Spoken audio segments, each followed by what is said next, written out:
ഞാൻ പേടിക്കേണ്ടാത്ത ഒരാളുണ്ടെങ്കിൽ ലാലേട്ടനായിരിക്കും. കാരണം ലാലേട്ടൻ അങ്ങനെ ഒരു അപാരമായിട്ടുള്ളൊരു മനുഷ്യനില്ലേ പേഴ്സൺ. DQ എന്ന് പറയുമ്പോൾ തീർക്കാൻ പറ്റില്ല, തീർക്കണം എന്ന് പറയും. ഷൈൻ ഡോ എന്ന് പറയുമ്പോൾ ഇതിന്റെ ആവശ്യം എന്താണ്? അവരെ ശരിക്കും പേഴ്സണലി വ്യക്തിഗത ചെയ്യുന്നതല്ലേ? അല്ല, ജയറാമിന് പണ്ടേ സ്റ്റാർഡും ഇല്ല. ജയറാമിന് ബേസിക് പ്രശ്നം ഞാൻ മനസ്സിലാക്കിയിട്ട് ഈ സ്വാഗില്ല. ഈ ലിമിറ്റേഷൻ നമുക്ക് ലിമിറ്റേഷൻസ് ഉണ്ട്, പക്ഷേ പുള്ളി ഈസിയായിട്ട് ഓവർകം ചെയ്യും. ദിലീപിനെ വേണ്ടിയിട്ട് ഏതെങ്കിലും ഇപ്പോൾ കഴിഞ്ഞ ബബ്ബ എഴുതിയ പോലെ ഏതെങ്കിലും 2 പിള്ളേരെ കൊണ്ടുവന്നിട്ട് അത് എഴുതിയിട്ട് കാര്യമില്ല. അയ്യോ ഇല്ലല്ല, ജീവനും ഭീഷണി അല്ലെങ്കിലും ഉണ്ട്. അല്ലെങ്കിൽ എൻ്റെ ജീവൻ എപ്പോഴും ഭീഷണിയുണ്ട്. ഫിറോസ് ചുട്ടിപ്പാറേൻ്റെ ഒക്കെ അടുത്ത്. അപ്പോൾ എനിക്ക് തോന്നുന്നു ഗോകുലം ഗോപാലൻ ലാലേട്ടനെ പർച്ചേസ് ചെയ്തെന്ന് എനിക്ക് തോന്നുന്നു. അതായത് കമ്മിറ്റ്മെൻറ്റ്സ് അങ്ങനെയല്ല ഉണ്ടാവുന്നേ. ഇല്ലേ ബബ്ബയിലൊക്കെ ലാലേട്ടൻ തല വെക്കേണ്ട ആവശ്യം എന്താ? അത് കോമഡി വേഷം ചെയ്യാൻ വേണ്ടിയിട്ട് ട്രൂ ലാലേട്ടൻ ഫാനാണ്. അപ്പോൾ നേര് വന്ന സമയത്ത് എനിക്ക് ലിറ്ററലി ഞാൻ കരഞ്ഞിട്ടുണ്ട് സിനിമ കണ്ടിട്ട്. അത് ആളുകൾ തീരെ മര്യാദ ഇല്ല, സിക്സ് സെൻസ് ഇല്ല, ആ ഒരു കൾച്ചേഴ്സ് ഇല്ല, മാനേഴ്സ് ഇല്ല, ആൾക്കാര് ശരിയല്ല, സംസാരം ശരിയല്ല, സിവിക് സെൻസ് ഇല്ല, വണ്ടി ഓടിക്കാൻ അറിയില്ല. മൊത്തത്തിൽ അശ്വന്ത് കാണുന്ന എല്ലായിടത്തും ഒരു പ്രശ്നം എനിക്ക് ഫീൽ ചെയ്തിട്ടുണ്ട്. അത് ആൾക്കാരുടെ പ്രശ്നമാണോ അശ്വന്തിന്റെ പ്രശ്നമാണോ? ഇത് പുള്ളി ക്യാമറ മുകളിൽ കൊണ്ടുവച്ചിട്ട് ലാലേട്ടൻ ഇങ്ങനെ, ലാലേട്ടൻ ഇല്ല ഫ്രെയിമിന്റെ മുകളിൽ ഇത്രയും സ്പേസ് കൂടെ എടുത്ത് നോക്കിയാണ് ഇങ്ങനെയുള്ള ലാലേട്ടൻ. ലാലേട്ടന്റെ ഫേസ് അനങ്ങുന്നില്ല, ഐ ബാഗ് ഇല്ല, മറ്റേ പറഞ്ഞിട്ട് ഒടിയന്റെ കേസ് അറിയാലോ. അപ്പൊ അത് വെച്ചിട്ട് എന്നെ പൂരത്തെറിയാം. ഇൻസ്റ്റയിലൊന്നും തെറിക്ക് കണക്കില്ല. ഇറങ്ങി വാടാ എന്നെല്ലാം പറഞ്ഞിട്ട് ഇപ്പം എന്താടാ കാണടാ, ഇപ്പം എന്താടാ നീ അങ്ങനെ പറഞ്ഞടാ ഇങ്ങനെ പറഞ്ഞു. നിലവിൽ കണ്ടംപററി ലാലേട്ടൻ ഏറ്റവും നന്നായിട്ട് യൂസ് ചെയ്യാൻ അറിയുന്ന ആൾ ഉത്തരമൂർത്തിയാണ്. അതൊരു അപാര സംഭവമായിരിക്കും. അപ്പം ഇനിയിപ്പോൾ എന്തായാലും ഇത്രയൊക്കെ ജീവിച്ചു, ഇനി എത്രയൊക്കെ മതി, ഇനി ബാക്കി വരുന്ന പോലെ നോക്കാം. ഓക്സിജൻ മൊബൈൽ ഉത്സവം. മൊബൈൽ വിൽപ്പനാനന്തര സേവനത്തിന് 100% guarantee. EMI, cash back, exchange ഓഫറുകൾക്ക് പുറമെ അത്യുഗ്രൻ സമ്മാനങ്ങളും. Think mobile, think Oxygen. Oxygen, the smartphone expert. ഈ എങ്ങനെ ഇങ്ങനെ ഒറ്റയ്ക്ക് ഇരിക്കാൻ പറ്റുന്നു? ശരിക്കും ബോറടിക്കില്ലേ കുറച്ച് കഴിയുമ്പം? പുറത്തിറങ്ങാറില്ല, ഫ്രണ്ട്സ് ഇല്ല എന്നൊക്കെ പറയുമ്പോൾ റിപ്പീറ്റഡ്ലി സിനിമ കാണാൻ ചിലപ്പോൾ ഡ്രിങ്ക്സ് കഴിയാം, ഓക്കെ, ബട്ട് സ്റ്റിൽ അല്ലാതെ ഉള്ള ഒരു എൻജോയ്മെന്റ് സൈഡ് ഒന്നും എക്സ്പ്ലോർ ചെയ്യാറില്ല വീക്കെൻഡ്സ് അല്ലാതെയുള്ള ബാക്കി സമയങ്ങളിൽ? ഇല്ല, ഞാൻ ബേസിക്കലി ഭയങ്കര മടിയാണ്. അപ്പോൾ എനിക്ക് ആ മടിയിലെ ആൾക്കാർക്ക് അറിയാം. അവർക്ക് അങ്ങനെ വെറുതെ ഇരിക്കാനായിരിക്കും ഇഷ്ടം, മനസ്സിലായില്ലേ? അപ്പം ഞാൻ അതുകൊണ്ട് ഞാൻ മുമ്പ് ഇൻ്റർവ്യൂസിൽ പറഞ്ഞിട്ടുണ്ട്, എനിക്ക് പുറത്തേക്ക് ഇറങ്ങാൻ ഈ പബ്ലിക് റിലേഷൻ ഭയങ്കര ബുദ്ധിമുട്ടാണ്. അത് ആളുകൾ തീരെ മര്യാദ ഇല്ല. ഞാൻ പല ഇൻ്റർവ്യൂ പറഞ്ഞിട്ടുള്ള സിക്സ് സെൻസ് ഇല്ല, ആ ഒരു കൾച്ചേഴ്സ് ഇല്ല, മാനേഴ്സ് ഇല്ല. അപ്പോൾ വെച്ചാൽ എനിക്ക് ഭയങ്കരമായിട്ടുള്ള പ്രശ്നം, അത് മെൻ്റലി ഭയങ്കര പ്രശ്നമാണ്. അപ്പോൾ അതുകൊണ്ട് പണ്ടൊക്കെ പിന്നെ നമുക്ക് വേറെ ഓപ്ഷൻ ഇല്ല. പഠിക്കുന്ന സമയത്ത് നമ്മൾ പുറത്ത് പോകണം, ജോലി ചെയ്യുന്ന സമയത്ത് പുറത്ത് പോകണം, ബസ്സിൽ കയറണം. ഒരു പോസ്റ്റ് കോവിഡ് പീരീഡ് കഴിഞ്ഞ ശേഷം പിന്നെ അങ്ങനെ പിന്നെ ബസ്സിലും പോയിട്ടില്ല. അപ്പോൾ ഞാൻ ഇത് പറയുന്നത് വെച്ച് കഴിഞ്ഞാൽ അപ്പോൾ എനിക്ക് പുറത്ത് ആളുകളായിട്ട് ഇപ്പോൾ ഡ്രൈവിങ് ഭയങ്കര പ്രശ്നമാണ്. ഭയങ്കര മോശം ഡ്രൈവിങ് 90% ആവുന്നു. ആ ഡ്രൈവിങ് അറിയില്ല, ലൈസൻസ് വെറുതെ കൊടുക്കുന്നത്. അപ്പോൾ അതുകൊണ്ട് അത് പ്രശ്നമുണ്ട്. പിന്നെ ആളുകൾ തിയേറ്ററിൽ തന്നെ ഞാൻ ഭയങ്കര ചൂസ് ചെയ്യാനുള്ള തിയേറ്ററിലേ പോകാറുള്ളൂ. ഈ ടിക്കറ്റ് ചാർജ് കുറഞ്ഞ തിയേറ്റേഴ്സിൽ ഭയങ്കര ബുദ്ധിമുട്ടാണ്. അതിനർത്ഥം അതായത് പണക്കാരല്ലാത്ത ആളുകൾ മോശക്കാരെന്നുള്ളതല്ല, വലിയ ക്രൗഡ് വരുന്നപ്പോൾ കോഴിക്കോട് രാധാ തിയേറ്റർ, കൈരളിയിലൊക്കെ പറഞ്ഞാൽ ഭയങ്കര പ്രശ്നമാണ്. പക്ഷേ ബസ് സ്റ്റാൻഡിന് തൊട്ടടുത്താണ്. കുറേ ആൾക്കാർ വെറുതെ കാര്യം വരും, സിനിമയ്ക്ക് വരുന്നതല്ല. എന്നിട്ട് ഫാമിലിയൊക്കെ ബസ് ലേറ്റായാലും വരും, എന്നിട്ട് കുട്ടികൾക്ക് കാർട്ടൂൺ വെച്ച് കൊടുക്കും. ചിലപ്പോൾ മലയാളീസ് തന്നെ ആയിരിക്കുമല്ലോ. അപ്പോൾ അത് ഭയങ്കര ബുദ്ധിമുട്ട്. എനിക്ക് ഇങ്ങനെ സീറ്റിൽ ചവിട്ടുക, നിങ്ങൾക്ക് അറിയാലോ തിയേറ്ററിലെ പ്രശ്നം അറിയാലോ. ഫോൺ യൂസ് ചെയ്യുക, ലൈറ്റ് അടിക്കുക, ഗെയിം കളിക്കുക. അപ്പോൾ നമുക്ക് ഭയങ്കര ഇറിറ്റേഷൻ വരും. ഇവരെപ്പോൾ ഒരു ഇടിക്കാനും പറ്റില്ല, അതിനടുത്ത കേസാവില്ല. അപ്പോൾ അതുകൊണ്ട് ഞാൻ ശ്രദ്ധിച്ചിട്ട് ചെയ്യാറ്. ഈ ഇപ്പം അശ്വന്ത് പറഞ്ഞപ്പോൾ എനിക്ക് തോന്നിയൊരു കാര്യം, ഇപ്പം അശ്വന്ത് പറയുന്നത് പുറത്തേക്ക് ഇറങ്ങുന്നില്ല, ആൾക്കാർ ശരിയല്ല, സംസാരം ശരിയല്ല, സിവിക് സെൻസ് ഇല്ല, വണ്ടി ഓടിക്കാൻ അറിയില്ല. മൊത്തത്തിൽ അശ്വന്ത് കാണുന്ന എല്ലായിടത്തും ഒരു പ്രശ്നം എനിക്ക് ഫീൽ ചെയ്തിട്ടുണ്ട്. അത് ആൾക്കാരുടെ പ്രശ്നമാണോ അശ്വന്തിന്റെ പ്രശ്നമാണോ? ചുറ്റുമുള്ള എല്ലാവർക്കും ഈ ഓടുന്ന സിനിമയിലൊരു സീനുണ്ട്, എൻ്റെ കൂടെയുള്ള 48 പേർക്കും വഴി തെറ്റി, അപ്പം നിങ്ങൾക്കാണോ തെറ്റി? അല്ല, ഞാൻ പെരിയസ്വാമി, എനിക്ക് തെറ്റില്ല എന്ന് പറയുന്ന പോലെ. അത് അശ്വന്തിന്റെ ഇഷ്യൂ ആയിരിക്കില്ലേ? അല്ല, അത് പെർസ്പെക്റ്റീവ് അനുസരിച്ച് മാറും. നിങ്ങൾക്ക് അങ്ങനെ പറയാം, എൻ്റെ ഇഷ്യൂ ആണെന്ന് പറയാം, ഞാൻ നിങ്ങളുടെ ഇഷ്യൂ ആണെന്ന് പറയാം. അത് പെർസ്പെക്റ്റീവ് ചേഞ്ച് അല്ലേ. അപ്പോൾ ആൾക്കാർ പറയാം, ഞാൻ ചോദിച്ചത് അതല്ല ഞാൻ പറയാം. അപ്പോൾ എനിക്കില്ലല്ല, എൻ്റെ പ്രശ്നമല്ല. ആൾക്കാർ മര്യാദ ഇല്ല എന്നുള്ളൊരു ഫാക്റ്റാണ്. നിങ്ങളൊന്ന് റോഡ് ഇറങ്ങി വണ്ടി ഓടിച്ച് നോക്ക്, അപ്പോൾ മനസ്സിലാവും ആൾക്കാർ ഇങ്ങനെയൊക്കെ വണ്ടി ഓടിക്കുന്നത്. നിങ്ങൾ മറ്റുള്ള രാജ്യങ്ങളിലെ ആൾക്കാർ വണ്ടി ഓടിക്കാൻ നോക്ക്, തിയേറ്ററിൽ മറ്റുള്ള രാജ്യത്തെ ആൾക്കാർ ഇങ്ങനെ പോട്ടെ. ഒരു പബ്ലിക് ഫംഗ്ഷൻ എങ്ങനെ ആൾക്കാർ, ഒരു പ്രസംഗം ആൾക്കാർ എങ്ങനെ കേൾക്കുന്നത്? പ്രസംഗം വരെ കേട്ടോണ്ടിരിക്കുമോ? എന്നിട്ട് കൂവി ഓടിക്കുകയും കൈ അടിക്കുകയും ചെയ്യുമല്ലേ. ഒരു കോൺസേർട്ട് വരെ അറ്റൻഡ് ചെയ്യാൻ പറ്റും, വളരെ റെയറായിട്ടേ ഞാൻ കണ്ടിട്ടുള്ളൂ. അപ്പോൾ അത് എൻ്റെ പ്രശ്നമായിട്ട് എനിക്ക് തോന്നുന്നില്ല, ആൾക്കാരുടെ പ്രശ്നം തന്നെ. സ്കൂളും കോളേജൊക്കെ പ്രാസംഗികനായിരുന്നോ? എനിക്ക് ഭയങ്കര എക്സ്ട്രീം സ്റ്റേജ് ഫിയറുള്ള ആളാണ്. വിറയ്ക്കും ഞാൻ സ്റ്റേജ് കയറിയാൽ. ഇപ്പോഴും വിറയ്ക്കും. ഞാൻ പബ്ലിക് ഫംഗ്ഷൻസും പോകാറില്ലല്ലോ. പിന്നെ അത്രയും വല്ല എന്താ പറയുക, എക്സെപ്ഷനായിട്ട് ഒഴിവാക്കാൻ പറ്റാത്താണെങ്കിൽ മാത്രമേ ഞാൻ പോകാറുള്ളൂ. വിറയ്ക്കുന്ന വെച്ചാൽ ആൾക്കാർക്ക് എൻ്റെ വിറയിൽ കാണില്ല, പക്ഷെ എൻ്റെ ഉള്ളിൽ ചങ്കിടിപ്പുണ്ടാവും. സേഫ് ഫിയർ അങ്ങനെയാണല്ലോ. പിന്നെ കുറച്ച് സമയം കഴിഞ്ഞാൽ അങ്ങ് മാറും. പിന്നെ എനിക്ക് നിന്ന് സംസാരിക്കാൻ എനിക്ക് പറ്റൂല. അത് കോൺഫിഡൻസിന്റെ പ്രശ്നമുണ്ടെന്ന് തോന്നുന്നു. കോൺഫിഡൻസിന്റെ ഉള്ളിലെ ഒരു സ്റ്റേജ് ഫിയർ ഉള്ളവർക്ക് നിന്ന് സംസാരിക്കാൻ കുറച്ച് പാടായിരിക്കും. പക്ഷെ ഞാൻ സംസാരിച്ചിട്ടൊക്കെ ഉണ്ട്, അത് വേറെ കാര്യം. പക്ഷെ എന്താണെന്ന് വെച്ച് കഴിഞ്ഞാൽ എനിക്കിപ്പോൾ ഒരു ഉദ്ഘാടനത്തിന് പോയിട്ട് ഒരു ആളുകളെ കയ്യിലെടുത്ത് സംസാരിക്കുക അതെനിക്ക് പറ്റൂല. അല്ലാതെ ഇപ്പോൾ എന്നോട് ക്വസ്റ്റ്യൻ ചോദിച്ചാൽ ആൻസർ പറയും. അല്ലെങ്കിൽ ഒരു ഇപ്പം നടക്കുന്ന പരിപാടികളുണ്ടല്ലോ, ഫെസ്റ്റിവൽസ്, ലിറ്ററേച്ചർ ഫെസ്റ്റിവൽ, ഫിലിം, അതിൽ ഇരുന്നിട്ട് നമ്മൾ ഒരു ആങ്കറും 3 ആൾക്കാർ ഇരുന്ന് സംസാരിക്കൂലേ, അതൊന്നും പറ്റില്ല. അതെനിക്ക് ഓക്കെയാണ്. അതെനിക്ക് ഓക്കെ. അല്ല ഒറ്റയ്ക്ക് എൻ്റെ തലയിലാക്കിയിട്ട് ഞാൻ നിന്ന് സംസാരിക്കുക പറഞ്ഞു കഴിഞ്ഞാൽ അതെനിക്ക് കംഫർട്ടബിൾ അല്ല, ഞാനതിന് ഓക്കെ അല്ല. ഓക്കെ. ഈ സിനിമ റിവ്യൂ, ഇപ്പൊ പ്രൊമോഷൻ ഇന്റർവ്യൂസ് എന്ന് പറയുന്ന ഒരു കാറ്റഗറി നടക്കുന്നുണ്ട്. അത് തന്നെ ഇപ്പൊ ഒരു 5-6 വർഷമായിട്ട് കണ്ടിന്യൂസ് നടന്നത്, അത് തന്നെ ആൾക്കാർക്ക് മടുത്തു തുടങ്ങി. ഇപ്പം സിനിമാക്കാർക്കും മടുത്തു തുടങ്ങി, ആൾക്കാരും കണ്ട ഒരേ പരിപാടികൾ തന്നെ റിപ്പീറ്റഡ്ലി പൊക്കോണ്ടിരിക്കുന്ന ഒരു പരിപാടിയാണ്. അതിന്റെ ഒരു കാലഘട്ടം ഒരു പക്ഷേ അധികം നാളത് മുമ്പോട്ട് പോകാതെ മറ്റൊരു സ്റ്റേജിലേക്ക് ഇപ്പൊ എത്തിയേക്കാം. ഈ റിവ്യൂവിന്റെ ഒരു ഭാവി എന്താണ്? ഏതൊരു കാലഘട്ടം വരെ റിവ്യൂ ചെയ്ത് മുമ്പോട്ട് വന്നിട്ട്? നിങ്ങൾ ഉദ്ദേശിക്കുന്നത് മറ്റേ പേഴ്സണൽ റിവ്യൂസ് ആണോ അതോ സിനിമയുടെ റിവ്യൂ ചെയ്ത്? മറ്റേ പ്രോഗ്രാമിനെ കുറിച്ചല്ലല്ലോ. ഏത് പ്രോഗ്രാം? നിങ്ങൾ സിനിമ പ്രൊമോഷൻ പ്രോഗ്രാം? പ്രൊമോഷൻ ഞാൻ എക്സാമ്പിൾ പറയാം. ഇപ്പൊ പ്രൊമോഷൻ എന്ന് വെച്ചാൽ ഒരു സമയത്ത് ആൾക്കാർക്ക് ഭയങ്കര ഇൻട്രസ്റ്റ് ആയിരുന്നു. പിന്നെ ഒരേ കാര്യങ്ങൾ ഇങ്ങനെ ഒരു സിനിമയുടെ 10 ഇന്റർവ്യൂ കൊടുക്കുന്നു. അതിങ്ങനെ വന്ന് നടന്മാർക്കും മടുത്തു, ടെക്നീഷ്യന്മാർക്കും മടുത്തു, ഓഡിയൻസിനും കാണുന്നതും മടുത്തു. ഏതോ 1-2 മനസ്സിലായി. അത് ഗ്രാജുവലി ഗ്രാഫ് താഴേക്കാ പോണേ. അതുപോലെ തന്നെ റിവ്യൂവിന്റെ ഒരു ഫ്യൂച്ചർ എന്താണ്? സിനിമ എന്നും കാണും, പക്ഷേ റിവ്യൂവിന്റെ ഒരു ഭാവി എന്തായിരിക്കും? എത്ര വർഷം ഇതേപോലെ പോകാൻ പറ്റും? അതെ അത് ഉത്തരം പറയാം. അതായത് ഈ സിനിമ റിവ്യൂസിന് പ്രത്യേകത ഉണ്ട്. കാരണം ഇറ്റ്സ് ബേസ്ഡ് ഓൺ സിനിമാസ്. അപ്പോൾ സിനിമ ആളുകൾ ഇഷ്ടപ്പെടുന്നിടത്തോളം കാലം, സിനിമ ആൾക്കാർക്ക് താല്പര്യമുള്ള ഒരു എൻ്റർടൈൻമെൻ്റ് ഇരിക്കുന്നിടത്തോളം കാലം റിവ്യൂസിനും അതേ വ്യൂസും പ്രസക്തിയുണ്ട്. പക്ഷേ അത് ആളുകൾ മാറിയേക്കാം. ഇപ്പം ഞാൻ വരുന്നതിന് മുമ്പേ ഇവിടെ സുധീഷ് പൈനൂരൊക്കെ വലിയ കുട്ടി റിവ്യൂർ ആയിരുന്നു. പക്ഷേ പുള്ളി ഇപ്പം ജോലി തിരക്ക് കാരണോ അല്ലാതൊന്നും മൺസൂൺ മീഡിയനാണ് സുധീഷ് പൈനൂർ. അപ്പോൾ പുള്ളിക്കൊന്നും ഇപ്പോൾ വലിയ റീച്ചില്ല എന്ന് മാത്രമല്ല പുള്ളി അങ്ങനെ ടൈംലി ആയിട്ട് ചെയ്യുന്നില്ല. അങ്ങനെ ജോലി ഉണ്ടോ എനിക്കറിയാം. അപ്പോൾ ഞാൻ വരുന്നതിന് മുമ്പ് ഉണ്ണി ഗംഭീരമായിട്ട് റീച്ച് അടിച്ച് പോയിക്കൊണ്ടിരുന്ന. അപ്പോൾ അങ്ങനെ ഓരോ സമയത്ത് ഓരോ ആൾക്കാരുണ്ടാവും. അപ്പോൾ ഞാൻ വന്നിപ്പോൾ കുറച്ചേരം ഞാൻ നിൽക്കുന്നുണ്ട്. ഇനി എന്നെക്കാളും താല്പര്യമുള്ള ആളുകൾക്ക് താല്പര്യമുള്ള റിവ്യൂർ വന്നു കഴിഞ്ഞാൽ എൻ്റെ റീച്ച് സ്വാഭാവികം കുറയും. ഇപ്പോൾ റിവ്യൂസ് എന്തായാലും ഉണ്ടാവും, ആളുകൾ മാറിക്കൊണ്ടിരിക്കുന്നുള്ളൂ. കാരണം സിനിമ എന്നും ഇങ്ങനെ സ്വയം നവീകരിച്ച് പോകുന്ന ഒരു മാധ്യമല്ലേ. അപ്പോൾ സ്വാഭാവികമായിട്ടും സിനിമ ആൾക്കാർക്ക് ഇത്രയും കാര്യമായിട്ടും എടുത്തിട്ടുണ്ടോ? ഇല്ല. പാട്ടുകൾ ആൾക്കാർക്ക് എടുത്തിട്ടില്ല. പക്ഷേ നിങ്ങൾ ആലോചിച്ച് നോക്ക്, ഫുഡ് ബ്ലോഗേഴ്സൊക്കെ വൺ ഡൗൺ ആയി. ഫുഡ് ബ്ലോഗിങ് ഇനി എന്ത് ഫുഡ് ഇവിടെ ഉണ്ടാക്കി കാണിക്കണ്ടേ? കണ്ടതന്നെ വീണ്ടും കാണുന്നതല്ലാതെ എക്സൈറ്റ്മെന്റ് പോയി ആൾക്കാർക്ക്. ഹോട്ടലിൽ പോയിട്ട് ഇപ്പം മൃണാളൊക്കെ ചെയ്തുകൊണ്ടിരുന്ന സാധനം ഉണ്ടല്ലോ, ഹോട്ടലിൽ പോയിട്ട് അതന്നെ റെസ്റ്റോറൻറ്റ്സ് പോയിട്ട് ഇത് ഫുഡ് അടിച്ചിട്ട് അതിനിപ്പം വലിയ വ്യൂസ് ഇല്ല. പക്ഷെ പഴയത് ഞാനിപ്പോഴും കാണാറുണ്ട് മൃണാളിൻ്റെ ഒക്കെ. പക്ഷേ പുതിയ വീഡിയോ വരുന്നുണ്ടോ നോക്കി അങ്ങനെ കാണാറില്ല. ഇപ്പോൾ ഫിറോസ് ചുട്ടിപ്പാറേൻ്റെ ഒക്കെ അടുത്ത് പുള്ളി വലിയ വലിയ ഹെവി സാധനങ്ങൾ കുക്ക് ചെയ്യുമല്ലോ, ഒരു പോത്തിനെയൊക്കെ ഒന്നിച്ച്, അതൊക്കെ കണ്ടു മടുത്ത്. അപ്പോൾ ലൈഫ് സ്റ്റൈൽ വ്ളോഗ്സ് ഒക്കെ മടുത്ത്. അപ്പോൾ ഇതെനിക്ക് cinema based on something else അല്ലേ. അപ്പോൾ സിനിമ റിവ്യൂസിന് മടുക്കൂല. ആൾക്കാരെ മടുക്കുമായിരിക്കും, പക്ഷേ റിവ്യൂസ് മടുക്കൂല. എല്ലാ സ്ഥലത്തും ഇപ്പം തമിഴ്നാട്ടിലൊക്കെ ഇപ്പോൾ എല്ലാവരും ബ്ലൂ സട്ടേനൊക്കെ എപ്പോഴും കണ്ടോണ്ടിരിക്കുന്നില്ലേ. മടുത്തിട്ടുണ്ടെങ്കിൽ അങ്ങനെ വ്യൂസ് വരില്ലല്ലോ. വർഷങ്ങൾക്ക് മുമ്പ് സിനിമാ മംഗളം എന്ന് പറഞ്ഞ മാഗസിനില് ഗാനതർപ്പണം എന്ന് പറഞ്ഞൊരു പങ്ക്തി ഉണ്ടായിരുന്നു. അറിയാം. TP ശാസ്ത്രമംഗലം.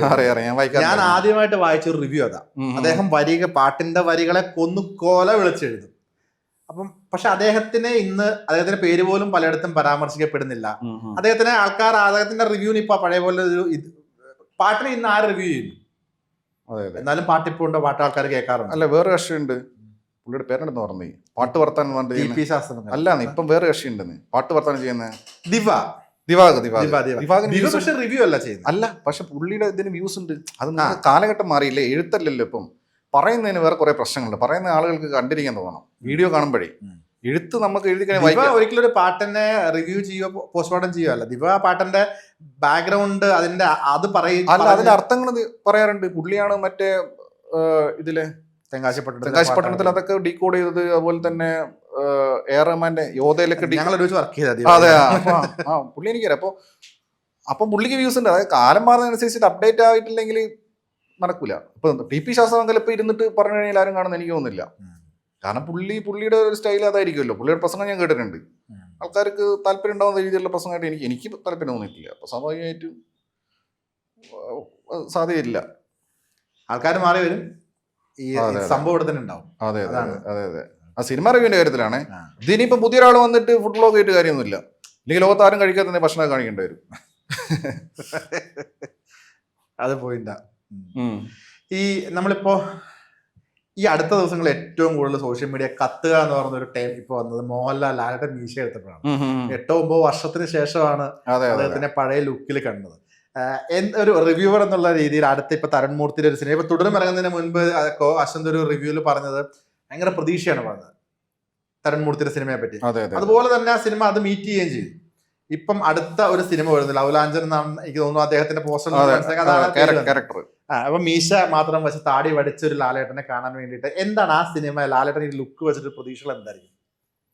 അല്ല, തന്മൂർത്തി സിനിമ ആയതുകൊണ്ട് തന്നെ ലുക്ക് വെച്ചിട്ടല്ല തന്നെ പ്രതീക്ഷയുണ്ട്. പിന്നെ ലാലേട്ടൻ്റെ കേസ് എന്നെ ഇപ്പം കുറച്ച് കഴിഞ്ഞ ലാസ്റ്റ് വീക്ക് ലാലേട്ടൻ്റെ ഈ പിക്ചേഴ്സ് വന്നതിന് ശേഷം, വീഡിയോസ് വന്നതിന് ശേഷം എൻ്റെ പഴയ ഞാൻ പണ്ട് ലാലേട്ടൻ്റെ ഈ പോസ്റ്റ് ഓഡിയൻ പീരീഡിൽ വന്ന സിനിമകൾ ഞാൻ റിവ്യൂ ചെയ്ത ക്ലിപ്സ് ഉണ്ടല്ലോ, അതിൽ ഞാൻ ലാലേട്ടനെ നിശ്ചിതമായി വിമർശിച്ചത് ലാലേട്ടൻ്റെ ഫേസ് അനങ്ങുന്നില്ല, ഐ ബാഗ് ഇല്ല, മറ്റേ പറഞ്ഞിട്ട് ഓഡിയൻ്റെ കേസ് അറിയാലോ. അപ്പോൾ അത് വെച്ചിട്ട് എന്നെ പൂരത്തെറിയാം. ഇൻസ്റ്റയിലൊന്നും തെറിക്ക് കണക്കില്ല. ഇറങ്ങി വാടാ എന്നെല്ലാം പറഞ്ഞിട്ട് ഇപ്പം എന്താടാ കാണടാ, ഇപ്പം എന്താടാ നീ അങ്ങനെ പറഞ്ഞടാ ഇങ്ങനെ പറഞ്ഞു. അപ്പം അതിനൊരു മെഡിക്കൽ സയൻസിൻ്റെ ഒരു ബാക്ക്ഗ്രൗണ്ട് ഉണ്ടല്ലോ അതിന്. അപ്പം അതിന് ടൈം ഉണ്ടായിരുന്നു. അത് ആൾക്കാർക്ക് അറിയായിരുന്നു, അതായത് വിവരമുള്ള ആൾക്കാർക്ക് അന്നേ അറിയായിരുന്നു ഇത് ഇറ്റ് വിൽ ടേക്ക് ഒരു 6-7 years എടുക്കുന്നു. ഇതിൻ്റെ ട്രീറ്റ്മെൻറ്റിൻ്റെ ആ ഒരു സൈഡ് എഫക്റ്റ് മാറാൻ വേണ്ടി അത്രയും സമയം ആവശ്യമായിരുന്നു. അപ്പം അതുകൊണ്ട് അത്രയും കാലം ഞാനായിട്ട് താടി വെച്ച് അഭിനയിച്ചേ. കാരണം ആ സമയത്ത് താടി എടുത്ത പ്രശ്നമായിരുന്നു. അത് എടുത്തപ്പോൾ നമ്മൾ കണ്ടതാ. ഏതൊരു 1-2 പടം, എനിക്കൊന്ന് ബിഗ് ബ്രദറിലാണെന്ന് തോന്നുന്നു. കംപ്ലീറ്റ്ലി താടി എടുത്തിട്ടില്ല, അതുകൊണ്ട് ട്രിം ചെയ്തിട്ടുള്ളൂ. ഇതുപോലെ ചെയ്തിട്ടില്ല. ഇതുപോലെ ചെയ്താൽ അത് സംഭവം ആ ട്രീറ്റ്മെന്റിന്റെ ഭാഗമായിട്ട് ഉണ്ടായിട്ടുള്ള സൈഡ് എഫക്റ്റ് കൊണ്ട് പറ്റൂലായിരുന്നു. ഇതതിന്റെ ടൈം, മെഡിക്കലി അതിന് ടൈം കഴിഞ്ഞ് അത് റിക്കവേർഡായി കംപ്ലീറ്റ്ലി. അപ്പോൾ കറക്റ്റ് ടൈമിൽ തരുൺമൂർത്തിക്ക് പ്രൊജക്റ്റ് വന്ന് പുള്ളി പിന്നെ ലാലേട്ടനെ ഇപ്പം നിലവിൽ കണ്ടംപററി ലാലേട്ടൻ ഏറ്റവും നന്നായിട്ട് യൂസ് ചെയ്യാൻ അറിയുന്ന ആൾ തരുൺമൂർത്തിയാണ്. അത് അദ്ദേഹത്തിന് ഇൻ്റർവ്യൂസ് കണ്ടാൽ തന്നെ മനസ്സിലാവും. അപ്പം പുള്ളി അത് പെർഫെക്റ്റ്ലി യൂസ് ചെയ്യുന്നതാണ് ഞാൻ വിശ്വസിക്കുന്നത്. അതൊരു അപാര സംഭവമായിരിക്കും. ഈ മെഡിക്കൽ ടൈം പറയുമ്പോൾ അതിനൊരു ആധികാരികത പരിശോധിച്ചിട്ടാണോ പറഞ്ഞത് ഇത്രയും മെഡിക്കൽ ഇത്ര ഇയർ? അല്ല, ഞാൻ കുറേ ഡോക്ടേഴ്സിൻ്റെ ഇത് വായിച്ചിട്ടാണ് ഞാൻ പറഞ്ഞത്. ഞാൻ അതുകൊണ്ടാണ് വേർഡ്സ് യൂസ് ചെയ്യാത്തത്. മനസ്സിലായി? ബോട്ടക്സ് എന്ന് ഞാൻ പറയാത്ത ബോട്ടക്സ് ആണെന്നുള്ള എനിക്കറിയില്ല. അത് വേറെയും ഫേസ് ലിഫ്റ്റ് വേറെ പലതും പറയുന്നുണ്ട്. അപ്പോൾ ഇതിനെക്കുറിച്ച് കുറേ ഡോക്ടേഴ്സ് എഴുതിയിട്ടുണ്ട് ലാലേട്ടൻ്റെ ഇതിനെക്കുറിച്ച്. അപ്പം അവർ ഇനി ഇതിപ്പം ഫസ്റ്റ് ഹാൻഡ് എക്സ്പീരിയൻസ് ഉണ്ടായിട്ട് പറയുന്നത് വെച്ചാൽ എനിക്കറിയില്ല. ഞാൻ ഈ ഡോക്ടേഴ്സ് എഴുതിയത് വായിച്ചിട്ടാണ് ഞാനിത് മനസ്സിലാക്കിയത്.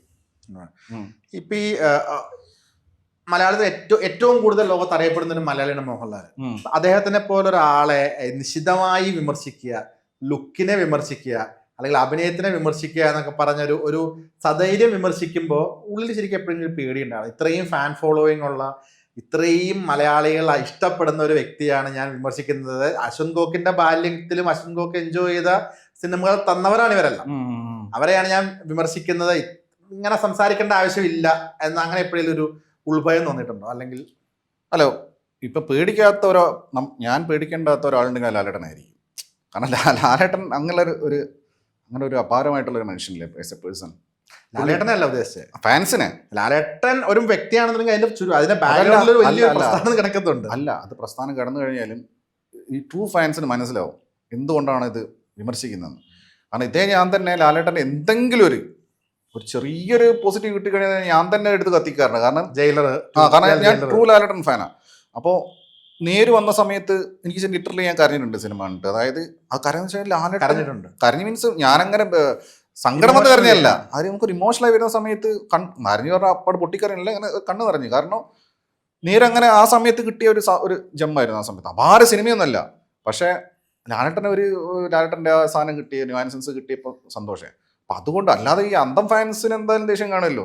അതിപ്പം ലാലേട്ടൻ ഫാൻസിന് മാത്രമല്ല, മമ്മൂക്ക ഫാൻസ് എന്നോട് ദേഷ്യമുള്ള ആൾക്കാരെ കൂടുതൽ. അപ്പം ഇതിങ്ങനെ പേടിച്ചു കഴിഞ്ഞാൽ ഈ പണി നടക്കൂല. എനിക്ക് തോന്നുന്നു മലയാളത്തിലൊക്കെ ആദ്യമായിട്ടായിരിക്കും ഒരാൾ മറ്റുള്ളവരുടെ ദേഷ്യം വിറ്റ് കാശാക്കുന്നത് ഞാൻ കണ്ടിട്ടുള്ളത്.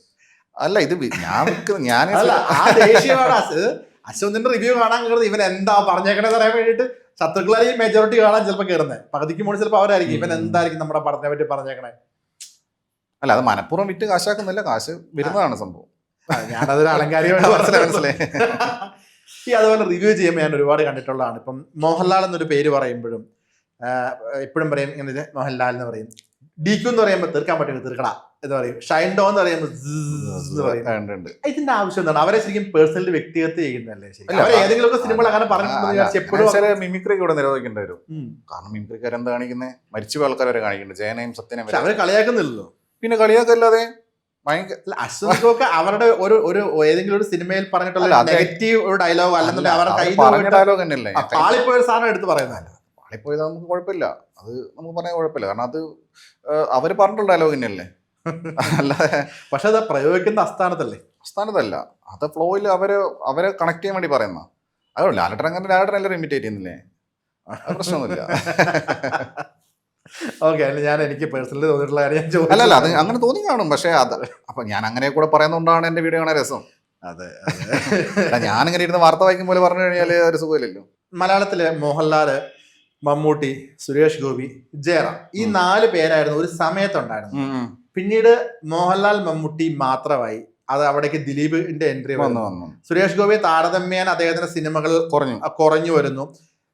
ആ സമയത്ത് ജയറാം ഈ ഒരു താരനിരയിൽ നിന്ന് മാറി അന്യഭാഷയിലേക്ക് പോകുന്നു, അവിടെ സപ്പോർട്ടിങ് ക്യാരക്ടേഴ്സ് ചെയ്യുന്നു. പിന്നീട് മമ്മൂട്ടി, മോഹൻലാൽ എന്നുള്ള 2 പേരിലേക്ക് സിനിമ ഒതുങ്ങുന്നു. പിന്നീട് ദിലീപിന്റെ പല ഇഷ്യൂസും പിന്നെ അദ്ദേഹം മാറുന്നു. ആ സ്ഥാനത്തേക്ക് പലരും വന്ന് പൃഥ്വിരാജ് വരുന്നു പോകുന്നു. പക്ഷെ ഇപ്പോഴും മമ്മൂട്ടി, മോഹൻലാൽ മാത്രം നിൽക്കുന്നത്. സുരേഷ് ഗോപി വീണ്ടും ചില സിനിമകളിൽ തിരിച്ചു വരുന്നു. പിന്നെ അദ്ദേഹം രാഷ്ട്രീയത്തിലേക്ക് പോകുന്നു.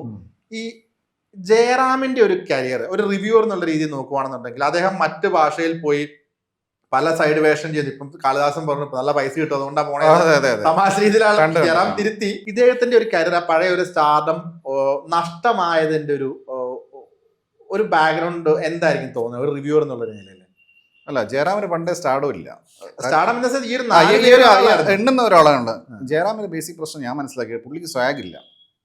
പുള്ളിക്ക് ഫാമിലി പടങ്ങള്, ഡ്രാമാറ്റിക് ആയിട്ടുള്ള സിനിമകൾ, സ്റ്റോറി ഓറിയന്റഡ്, പിന്നെ ഓഫ് കോഴ്സ് കോമഡി, അത് പുള്ളി കിട്ടില്ല. അപ്പോൾ CID ഉണ്ണികൃഷ്ണൻ, BAB ഒക്കെ ഞാൻ ഇപ്പോഴും ഇടയ്ക്ക് എടുത്ത് കാണാറുണ്ട്. പുള്ളിയുടെ പഴയ സിനിമകളൊക്കെ എനിക്ക് ഇഷ്ടം.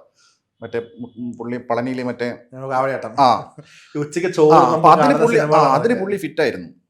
പുള്ളിക്ക് ടൈലർ മെയ്ഡ് റോൾസ് ആയിരുന്നു അതൊക്കെ. പുള്ളി കിട്ടലായിട്ട് ചെയ്യുകയും ചെയ്യും, കൈനിട്ടും ചെയ്യും.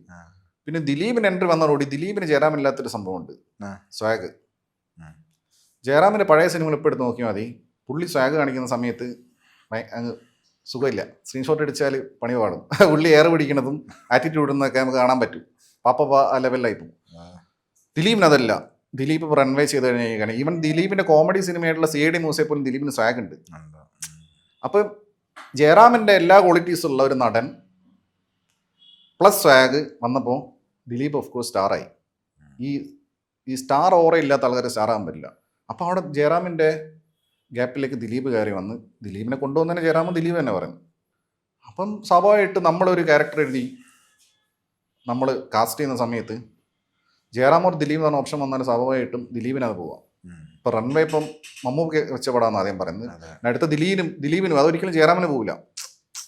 ഇപ്പോൾ CID മൂസ ജയറാമിന് പോവില്ല. കാരണം ആ പറഞ്ഞ സ്വാഗ് ജയറാമിന് കിട്ടൂല. അപ്പം അങ്ങനെ വന്ന് പുള്ളിയുടെ നാച്ചുറൽ സ്വാഗില്ലായ്മ കൊണ്ട് പുള്ളി ഫില്ലോട്ടായി പോയതാണ്. പിന്നെ പുള്ളി പറഞ്ഞ പോലെ അന്യഭാഷയിൽ പോവുകയും ചെയ്തു. അതാണ് ഞാൻ മനസ്സിലാക്കുന്നത്. ഇപ്പോൾ ഓസ്ലർ തന്നെ പുള്ളിക്ക് എടുത്താൽ പോകാത്ത റോളത്. പുള്ളി എങ്ങനെയൊക്കെയോ ഒപ്പിച്ചത്, അത് ശ്വാസമൊക്കെ പിടിച്ചിട്ട്. അപ്പോൾ അതാണ് എനിക്ക് തോന്നിയിട്ടുള്ളത്. ഇതിപ്പോൾ നിങ്ങളുടെ പറഞ്ഞാൽ ഞാനിപ്പോൾ ജയറാമിനെ വ്യക്തിയെ ചെയ്ത് പറഞ്ഞല്ലേ, എനിക്ക് തോന്നി അറിയാൻ പറഞ്ഞു. അപ്പോൾ പുള്ളിക്ക് ഇത് തന്നെ ബെറ്റർ, ഒരു സപ്പോർട്ടിങ് ആയിട്ട് തന്നെ ബെറ്റർ. നായകനായിട്ട് വരുവാണെങ്കിൽ പുള്ളി എൻ്റെ അടുത്ത് വെറുതെ ഒരു ഭാര്യ ഏതൊരു പടം എൻ്റെ ഹിറ്റായിട്ടുണ്ടായിരുന്നു. അത് എത്രയോ വർഷം അതന്നെ അതേ പറഞ്ഞു അവസാനമായിട്ട് ഹിറ്റ് ആയതാന്ന് എനിക്ക് തോന്നുന്നത്. അപ്പോൾ പുള്ളിക്ക് അങ്ങനെ പിടിച്ച് ചെയ്യാൻ പറ്റും.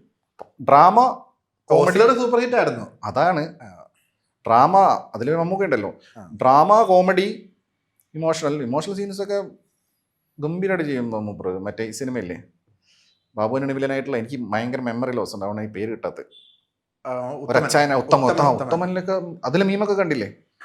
അതായത് ദിലീപിന്റെ അതേ സോണിൽ ജയറാം സ്ട്രോങ് ആണ്, പക്ഷെ ഈ ഒരു ഒറ്റ സോണിൽ മിസ്സായി പോയി. ഇപ്പൊ ഇമോഷണൽ സീന് രണ്ടുപേരും ഗംഭീരമായിട്ട് ചെയ്യുമല്ലോ. ലാലേട്ടൻ മമ്മൂക്കിക്ക് എന്താ, ഇവർക്ക് എല്ലാം ഉണ്ട്, ഇവർക്ക് പറ്റാത്ത പരിപാടിയില്ല. അപ്പൊ മമ്മൂക്കിക്ക് ഡാൻസ് വീക്കാണെങ്കിൽ പുള്ളിക്ക് അത് പുള്ളിയുടെ ക്യാരക്ടർ ഓറ വെച്ച് പുള്ളി അഡ്ജസ്റ്റ് ചെയ്യും. പുള്ളി ഡാൻസ് കളിക്കാൻ നിർബന്ധമില്ല, എന്തും പോകും. അപ്പൊ കോമഡി വീക്കാണെങ്കിൽ പുള്ളിയുടെ രീതിയിൽ പുള്ളി കോമഡി കാണിക്കുമല്ലോ. ഇപ്പൊ ശ്രീധരന്റെ ഒന്നാം തിരുമുറൊക്കെ ഞാൻ എപ്പോഴും കാണുന്ന, ഗോളാന്തര വാർത്ത എപ്പോഴും കാണുന്ന, അത് കോമഡിയില്ല, പുള്ളി ക്യാരക്ടറായി മാറിയിട്ട് പുള്ളി ആ ക്യാരക്ടർ എങ്ങനെയാണ് ബിഹേവ് ചെയ്യുന്ന ആ രീതിയിലും കോമഡി ചെയ്യും. ലാലേട്ടൻ ചെയ്യുന്ന രീതിയിലല്ലെങ്കിലും. അപ്പോൾ അവർക്ക് രണ്ടുപേർക്കും ലിമിറ്റേഷൻസ് ഇല്ല. ഈ ലിമിറ്റേഷൻ നമുക്ക് ലിമിറ്റേഷൻസ് ഉണ്ട്, പക്ഷേ പുള്ളി ഈസി ആയിട്ട് ഓവർകം ചെയ്യും. ഓക്കെ.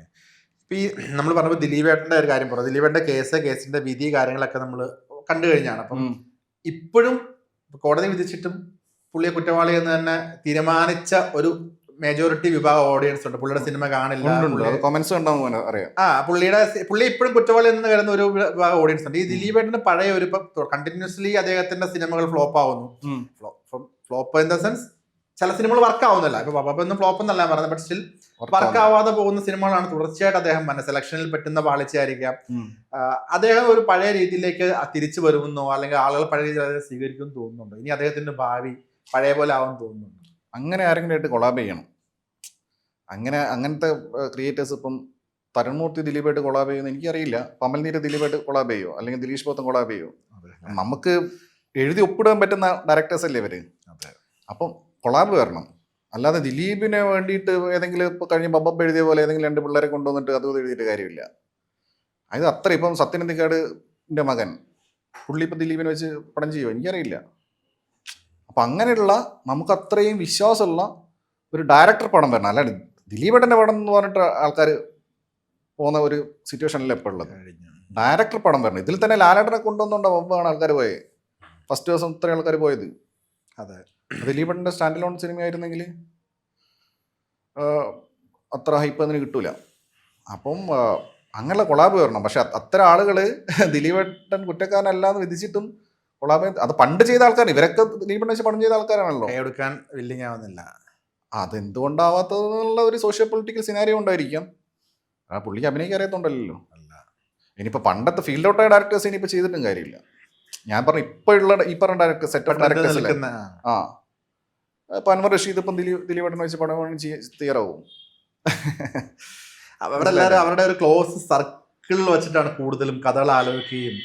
അപ്പൊ ആ സർക്കിള് എന്ന് പറഞ്ഞാൽ അതിൽ നിന്ന് വരുന്ന കോമഡിയും അതിൽ നിന്ന് വരുന്ന ഡ്രാമയും പരിപാടിയൊക്കെ തന്നെ ഇപ്പം വർക്കാവൂല. എങ്ങനെയെങ്കിലും പിന്നെ തള്ളിക്കയറ്റാന്നല്ലാതെ. ശരിയാ, അത് ജെന്യൂൻ ആയിട്ട് വർക്കാണ്. ഒരു സിനിമ അത്രയും കലക്ട് ചെയ്തൊരു ഹിറ്റ് ആവണമെങ്കിൽ തള്ളിക്കയറ്റിയാൽ ആ തല്ലിയ സർക്കിൾ മാത്രമേ ഹിറ്റ് ആവും, പബ്ലിക്കിനായിട്ട് ഹിറ്റ് ആവില്ല. ശരിയാണ്.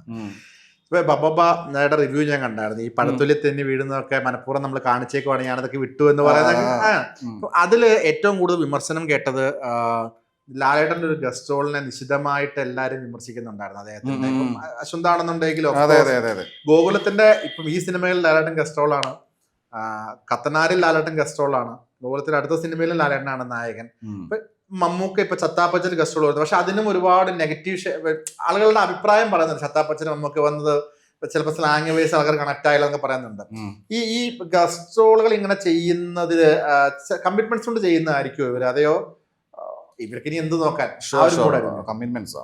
അല്ലാണ്ട് അങ്ങനെ എന്തും നോക്കാതാണെങ്കിൽ ഇവർക്ക് എന്ത് ചെയ്തോളൂ. അതല്ല ഇപ്പം എനിക്ക് തോന്നുന്നു ഗോകുലം ഗോപാലൻ ലാലേട്ടനെ പർച്ചേസ് ചെയ്തെന്ന് എനിക്ക് തോന്നുന്നു. അതായത് കമ്മിറ്റ്മെന്റ്സ് അങ്ങനെയല്ല ഉണ്ടാവുന്നേ. ഇല്ലേ ബബ്ബയിലൊക്കെ ലാലേട്ടൻ തലവെക്കേണ്ട ആവശ്യം എന്താ?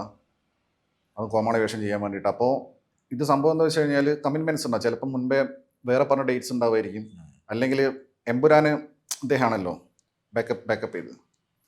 അപ്പോൾ ഒരു പാലായിട്ട് അങ്ങോട്ടും ഇങ്ങോട്ടുള്ള രീതിയിൽ ചെയ്യുന്നതായിരിക്കും. പിന്നെ അതിൽ മമ്മൂക്ക ഫണ്ടിട്ട പടം ആണ് ഈ വന്ന് ചത്താപ്പച്ച. അതിൽ മറ്റേ എക്സിക്യൂട്ടീവ് പ്രൊഡ്യൂസർ മറ്റേ പുള്ളിയുടെ ജോർജ് ഇല്ലേ, ജോർജ് ഏട്ടനാണല്ലേ. അതുകൊണ്ട് ഇതിന് ഹൈപ്പും പ്രൊമോഷനൊക്കെ വന്നത്. അപ്പോൾ ഇത്തരം സിനിമകൾ ചെയ്യുന്ന സമയത്ത് അതായത് ഇപ്പോൾ ആ ഒരു കൾച്ചറുണ്ട്. ഞാൻ നമ്മുടെ ഭാഷയിൽ മാത്രമല്ല, വെറുതെ കുറച്ച് സമയം വന്ന് ഇപ്പോൾ അടുത്തിറങ്ങിയ ചിരഞ്ജീവിൻ്റെ പടത്തിൽ മറ്റേ നാഗാർജുന വെങ്കടേഷ് അവസാനം കുറച്ച് സമയം. ഇപ്പോൾ സൽമാൻ ഖാൻ മറ്റേ ഇതിൽ ലൂസിഫറിലുണ്ട്, ലൂസിഫറിൻ്റെ തെലുങ്കിലുണ്ട്. അപ്പോൾ ഇപ്പോൾ എല്ലാവരും ഇങ്ങനെ അങ്ങോട്ടും ഇങ്ങോട്ടൊക്കെ സഹകരിച്ച് പോകുന്നുണ്ട്. കന്നഡത്തിലും ആ ട്രെൻഡ് ഉണ്ട്. ഉണ്ട്. അപ്പോൾ ഇപ്പോൾ ഇതിൻ്റെ ഒരു സ്കെയിൽ ഒരു ഗ്രാഫ് ഇവരെങ്ങനെയാണ് സെറ്റ് ചെയ്യുന്നത്? പടം ഇങ്ങനെ ഒന്ന് സെറ്റ് ചെയ്ത് വന്ന് അവസാനം ഒരു കിടിലൻ ക്യാമിയോ ഓട്ടോമാറ്റിക്കലി ഒരു ഹൈപ്പ് കയറി. അപ്പോൾ ആ ഒരു കൾച്ചർ നമ്മൾ അഡോപ്റ്റ് ചെയ്തിട്ട് ഇവിടെ ഈ പരിപാടി കാണിക്കുന്ന. പക്ഷെ ബബ്ബ പോലത്തെ സാധനമൊക്കെ അയ്യോ ഈ ആ പാട്ട് ഒരുപാട് വിമർശനം കേട്ടായിരുന്നു. എൻ്റെ ഓഡിയോ ഇറങ്ങിയപ്പം ഹൈപ്പ് കയറി. പക്ഷെ തിയേറ്ററിൽ കണ്ടപ്പം അതിനോട് അത്ര ഒരു പ്രശ്നമായിട്ട് ഫീൽ ചെയ്തു. എനിക്ക് പേഴ്സണലി തിയേറ്റർ കണ്ടപ്പോൾ അത്ര വലിയൊരു പ്രശ്നമായിട്ട് ഓഡിയോ മാത്രം കേട്ടപ്പോൾ ഒരു പ്രശ്നം തിയേറ്ററിൽ കേട്ടപ്പോൾ ഫീൽ ചെയ്തില്ല. തോന്നിയായിരുന്നോ? എനിക്കത് പാട്ട് മാത്രം കണ്ടപ്പോൾ വലിയ പ്രശ്നം തോന്നി. തിയേറ്ററിൽ കണ്ടപ്പോൾ എനിക്ക് ഭീകര പ്രശ്നമായിട്ട് തോന്നി. ഞാൻ നിങ്ങളെ ഓപ്പോസിറ്റ് എനിക്ക് തോന്നി.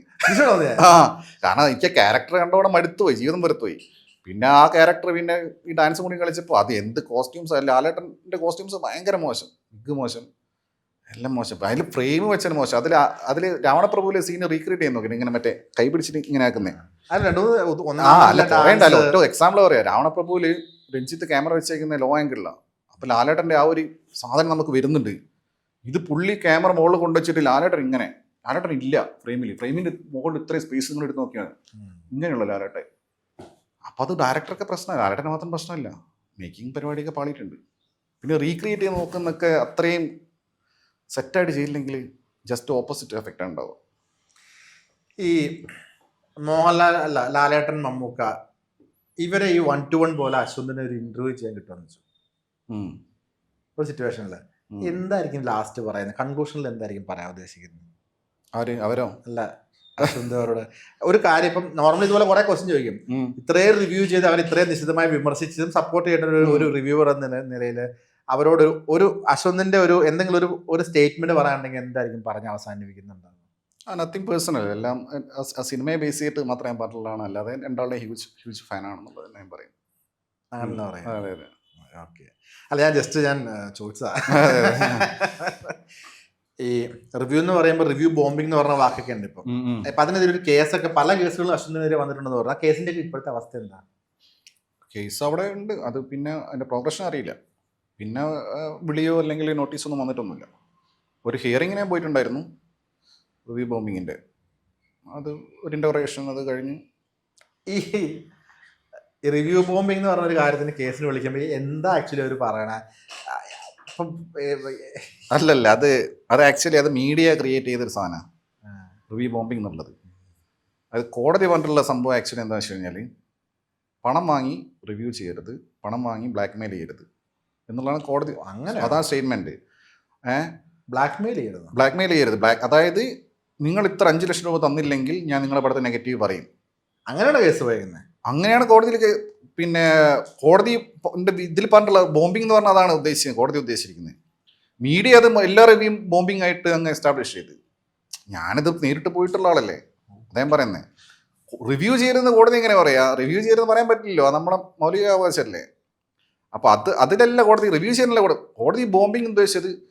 ആൾക്കാരെ മാധ്യമങ്ങൾ തെറ്റിദ്ധരിപ്പിച്ചെന്ന് വെച്ചാൽ നെഗറ്റീവായിട്ട് സിനിമയെക്കുറിച്ച് പറയുന്നതാണ് ബോംബിംഗ് എന്നുള്ള. അതല്ല ബോംബിങ്.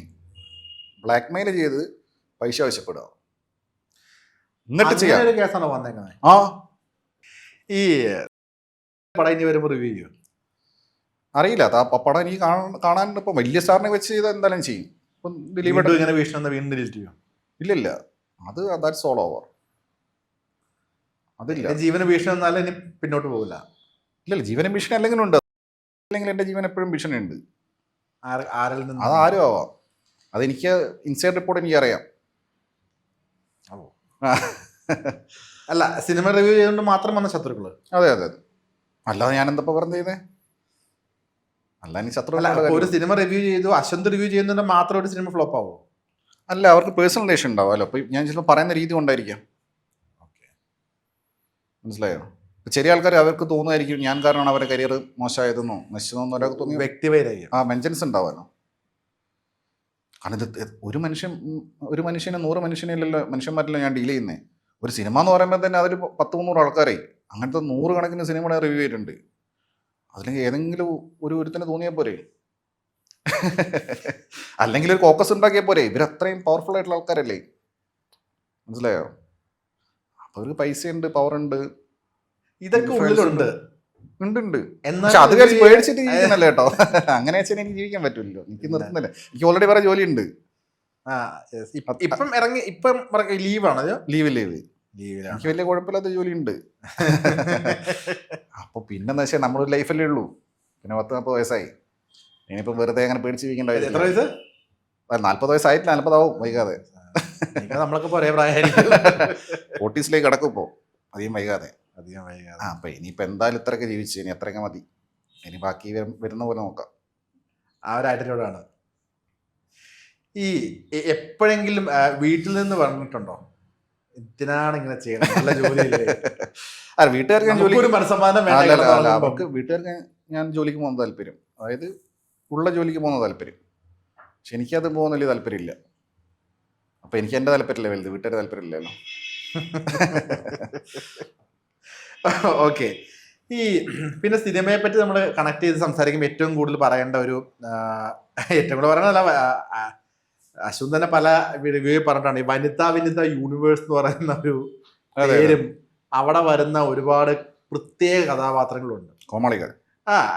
ഓക്കെ, ഞാൻ ആ വേർഡ് യൂസ് ചെയ്യുന്നില്ല, ബട്ട് സ്റ്റിൽ എന്നാലും പ്രത്യേക കോമാളി ഞാൻ ഉദ്ദേശിച്ചത് മറ്റേ കോമാളിയല്ല, അതായത് വേഷം കെട്ടി വരുന്ന ആൾക്കാരുണ്ടല്ലോ, മറ്റേ സർക്കസിലൊക്കെ വരുന്ന പോലെ ജോക്കേഴ്സ്, അതാണ് ഉദ്ദേശിച്ചത്. ഓക്കെ. അപ്പം അവിടുത്തെ റിവ്യൂ വരുന്നു. അവിടുത്തെ റിവ്യൂ ആദ്യമൊക്കെ ഭയങ്കര രസമായിരുന്നു. പിന്നീട് വരുന്ന ആൾക്കാരെല്ലാം സ്ഥിരമായി ഒരേ സിനിമ, എല്ലാ സിനിമയ്ക്കും വരുന്ന ഒരേ ആൾക്കാർ എന്നുള്ളൊരു മൂഡിലേക്ക് വന്ന് ആ റിവ്യൂവിന്റെ ഒരു ജെനുവിനിറ്റി ചിലപ്പോൾ ഒരു പക്ഷേ നഷ്ടപ്പെട്ടു പോയെന്ന് തോന്നുന്നുണ്ടോ? അതിപ്പോ ഇല്ലല്ലോ, അത് പൊളിഞ്ഞിട്ട് കാലം എത്രയായി? ഇപ്പോഴും ഉണ്ട്. ഇല്ലില്ല. ആരുണ്ട്? ഒരാൾ പറഞ്ഞ ആരുമില്ല. റിവ്യൂ പറഞ്ഞ ഇഷ്ടംപോലെ എല്ലാ റിവ്യൂ പറയുന്നല്ല, മറ്റേ വേഷം കെട്ടി വന്നിട്ടുള്ള എന്താ കോസ്പ്ലേ എന്താ പറയുന്നത്, അതില്ലേ ഇപ്പോ? അങ്ങനെ. Okay okay. ഓരോ സിനിമയ്ക്ക് അവരിപ്പോഴും സോഷ്യൽ മീഡിയയിലും ഈ സിനിമ ലൊക്കേഷനിലും പൂജകളിലും സജീവമായി പോകും. ഇപ്പൊ പറയുന്ന ആൾക്കാർ സിനിമയുടെ ക്രൂവും അവരെ ഫാമിലി മെമ്പേഴ്സും ഫ്രണ്ട്സും ഒക്കെ തന്നെയാണ്. മറ്റേ ഞാൻ പറഞ്ഞ ആറാട്ടണ്ണൻ, അലിൻ ജോസ്, അവരൊക്കെ ഇപ്പോഴും സജീവമായിട്ട് തന്നെ ഉണ്ട്. അവര് വേറെ വനിതാവിനിതയിലില്ല. അതാ ഞാൻ പറഞ്ഞേ. മറ്റേ അതൊരു ഭയങ്കര കയോട്ടിക് സിറ്റുവേഷൻ ആയ ഒരു സമയത്ത് ഇവര് തമ്മിൽ മത്സരമല്ലേ. മറ്റേ കിംബോയ്, വേറെ കാസർഗോഡുള്ള വേറെ കക്ഷി, പിന്നെ വേറെ കക്ഷി ഉണ്ടായിരുന്നു പുഷ്പയുടെ സമയത്തൊക്കെ വന്നിട്ട് കറക്റ്റ് മേക്കപ്പ് ഒക്കെ ഇട്ട് വരുന്ന കോസ്റ്റ്യൂംസ് ഒക്കെ പിടിച്ച് വരുന്ന കക്ഷി. ഇപ്പൊ ആരും ഇല്ല. ഇപ്പൊ വനിതാവിനൊക്കെ ആ ഒരു കൾച്ചർ പോയി. ഇപ്പൊ ഇതുണ്ട്, അത് പണ്ടേ ഉണ്ടല്ലോ. ഇത് ക്രൂ മെമ്പേഴ്സും എല്ലാവരും വനിത നല്ല സിനിമ ആണ്. അപ്പം സ്വാഭാവികമായിട്ടും പോസിറ്റീവ് കിട്ടുമല്ലോ. ഫസ്റ്റ് ഇറങ്ങി വരുന്നത് എല്ലാവരും നല്ലതല്ലേ പറയാം. പിന്നെ മറ്റു സിനിമാക്കാരും അതുവരെ തന്നെ ഏർപ്പാടാണ്. നമുക്ക് ഓൺലൈൻ മീഡിയക്ക് അറിയാലോ, ഞാൻ പറഞ്ഞുകൊണ്ട് ആവശ്യമില്ലല്ലോ. മൊബൈൽ വിൽപ്പനാനന്തര സേവനത്തിന് 100% guarantee. EMI, cash back, exchange ഓഫറുകൾക്ക് പുറമെ അത്യുഗ്രൻ സമ്മാനങ്ങളും. Think mobile, think Oxygen. Oxygen, the smartphone expert.